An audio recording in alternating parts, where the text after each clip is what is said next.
আসসালামু আলাইকুম, সবাই কেমন আছো? চলে আসলাম তোমাদের মাঝে আজকে আমি হালিমের রেসিপি নিয়ে। তো ঈদ মানে আনন্দ, আর ঈদ মানে কিন্তু খাওয়া দাওয়া। আর কোরবানি ঈদে হালিম হবে না তা কি কোনো কথা? তো এখানে আমি হালিম নেওয়ার জন্য যা যা লাগে তা নিয়ে নিয়েছি। অবশ্যই এটা আমি রান্না করি নাই, আমার বড় ননাস রান্না করছে। তো আপুকে বললাম যে আপনি রান্না করেন, আমি একটু ভিডিও করে নেই। তো হালিম অনেকেই পছন্দ করে, আমিও এর মধ্যে একজন।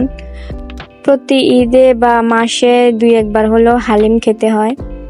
আর চটপটি, ফুচকা, হালিম এগুলো আমাদের মেয়েদের জনপ্রিয়। তো দেখতেই থাকেন কিভাবে আমার ননাস হালিম রান্না করতেছে, সাথে আমিও একটু কাজে হেল্প করতেছি।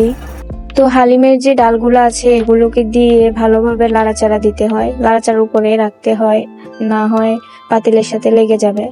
তো আমিও কিছুক্ষণ পর পর এসে নাড়াচাড়া দিচ্ছি, আমার ননাসও একটু পর পর এসে নাড়াচাড়া দিচ্ছে।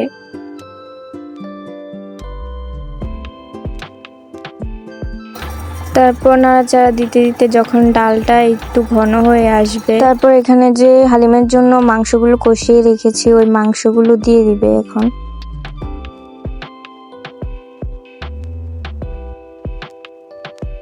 তো মাংসটা দেওয়ার পরে ভালোভাবে নাড়াচাড়ার উপর রাখতে হবে।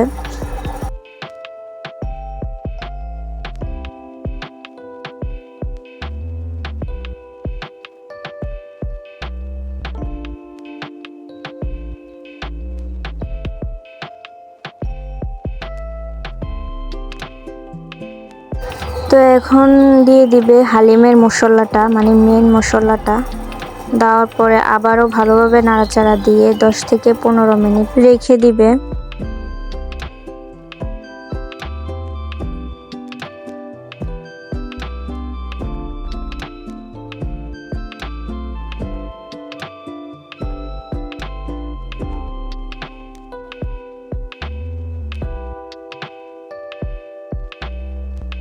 এই যে হয়ে গেল আমাদের মজার মজার হালিম। এখন দিয়ে দিবে বেরেস্তা। তো বেরেস্তা দিয়ে আমরা একটু ডেকোরেশন করে নিব।